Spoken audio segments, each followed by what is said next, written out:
The cost of construction, it is a war zone out there. We're going to talk about the cost of construction and how it's affecting everyday living for everybody. Stay tuned.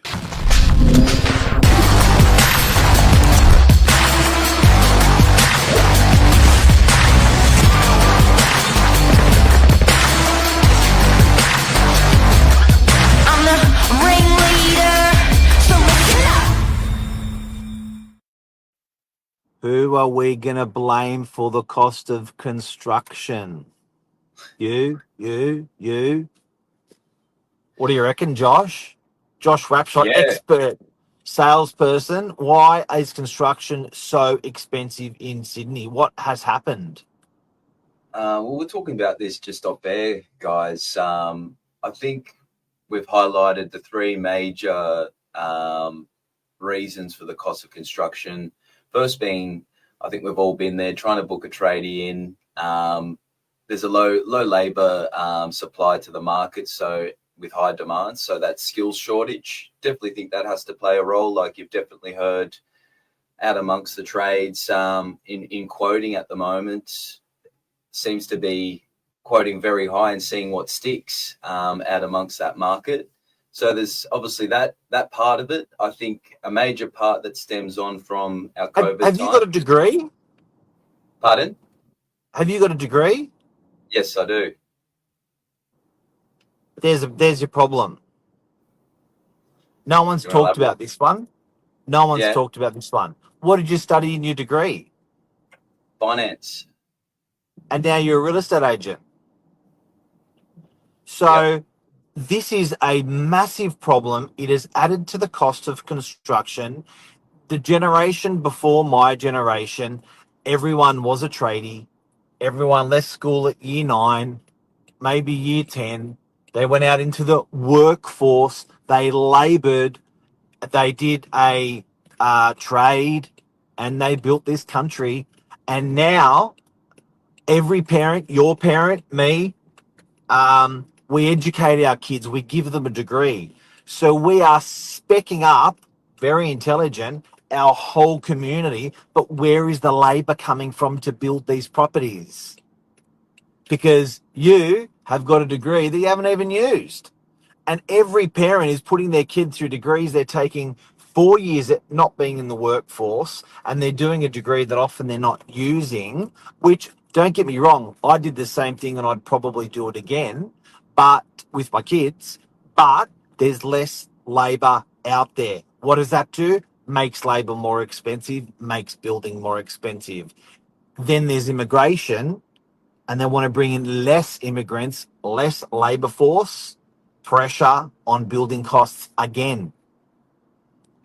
definitely right there, Mark. And then we head to our next one, which probably stems from COVID times, and that's the global supply chain network, or your cost of materials.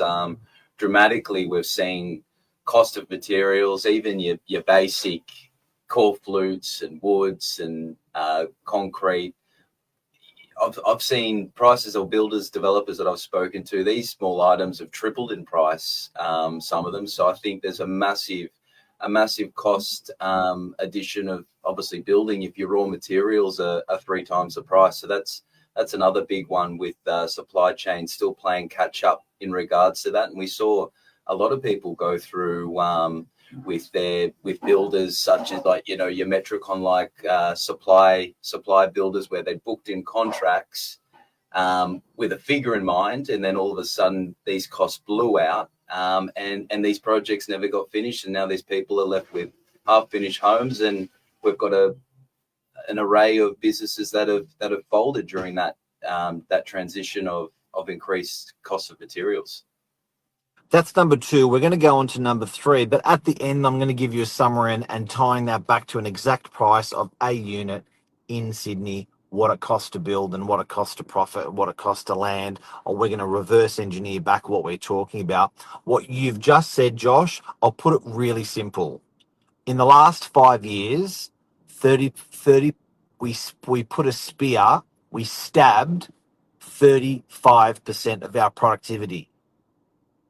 So what's going to happen? So if you're going to put a knife to 35% for 2 years out of the 3 years they were weird, they didn't operate like they used to operate, that's gonna affect all supply chains, all materials, all costs. So, whether it's a car or whether it's a property, which we're talking about today, it affects the value. You don't have to work out why. It just did. The world was weird for 1 or 2 years through that COVID period over the last 5 years, and now we're paying for it in supply chains and costs. So that's it. That's simple. Definitely. And Mark, do you want to touch on our third topic there in regards to regulations, red tape there? I think we've definitely seen an increase. Some probably good in the development space and off the plan, like your sunset clauses and those bonds now that are paid for security for owners, but definitely a lot of red tape around construction that seems a bit. You want to elaborate a little bit more?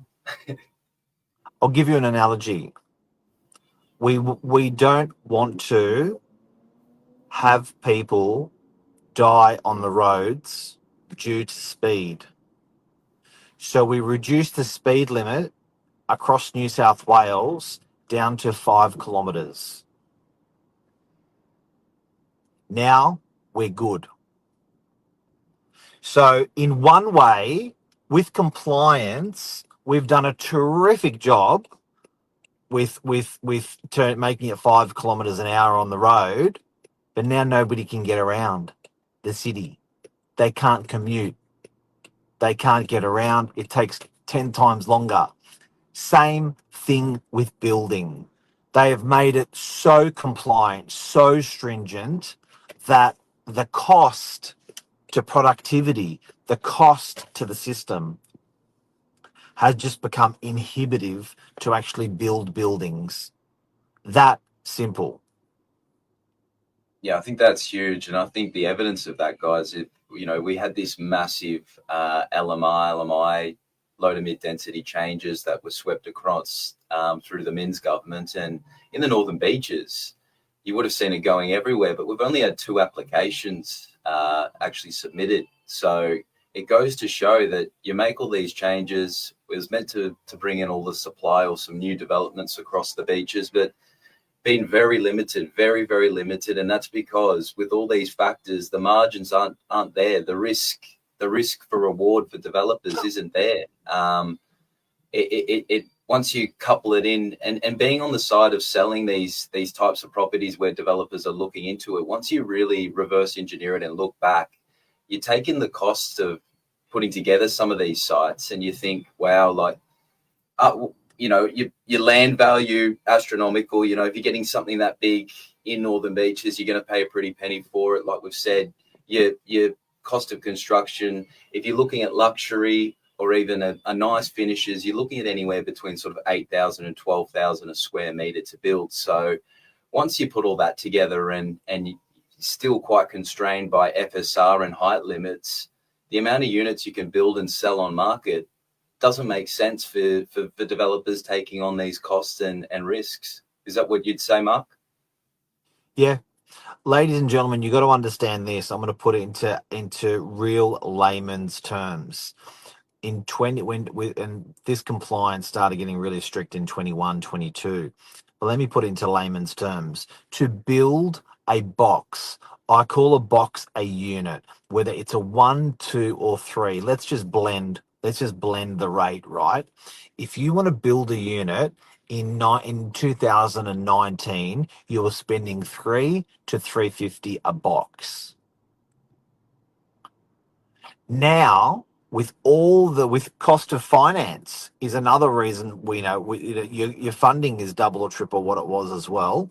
All the 3 things we just spoke about with materials, with labor, all of those with compliance, all those things. To build a box in Sydney, a 1, 2, or 3, let's just blend it. It was 650, it's now heading towards 700K. What does that mean? 700,000 does not include the land. 700,000 does not include any profit for the person that's putting the money down and executing the build. So you work it out. It's 700 a box. no profit, no land. If you want to make 30, say it's $1 million for for a unit to buy a brand new unit, 700,000 of that is going to be build. Three or 400,000 is going to be profit. You're not going to do it for a 10% profit. You want to see, for a 5-year project or a 3-year project, you want to see a 20 or 30 or 30% profit. So say 300 grand. Where's your land? There's no, you got to buy the land. Now, if you're spending on land 2 or 300 grand, profit 300, box 700, land 2 or 300, you're 1.2 to 1.3 to build a box. A 1 bedroom unit anywhere in Sydney is going to cost you 1.3. Work it out. It's crazy when you put it that way, and I guess unless you're having these conversations with people that are doing this every day, and guys, that information is coming straight from big developers, not doing one site, 2 sites, but sites all over the country, and have all the data to stipulate what Mark's saying just there. And I think that's a massive thing. So definitely take that in to build a box, 700,000 without land, without profit. And that's exactly why we're not seeing the amount of buildings going up that we'd expect after such a big change from the Minns government. And you've broken it up perfectly there, Mark. And Josh, I don't care if people say they can't afford it. You don't have a choice. Like if you're buying a new unit for under $1 million, what are you gonna? It's costing that much to build it. It's costing 650 to 700K just the build. No profit, no land, just the build. So at the end of the day, I think you can turn around and say property is actually cheap.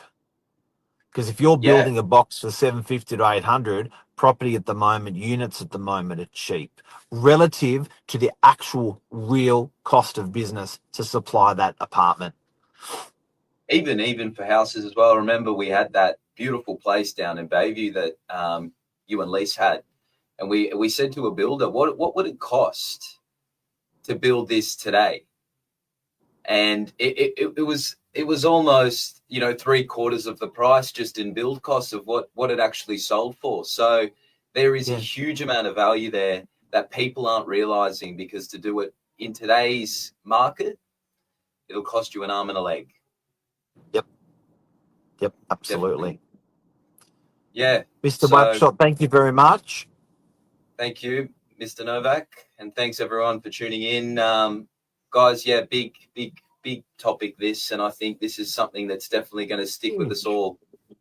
The moral of the story is I would be buying strata, not houses at the moment, whether it's to live in or for investment. I think they are undervalued and they are underpriced. And I think there's going to be an enormous amount of capital growth in that sector.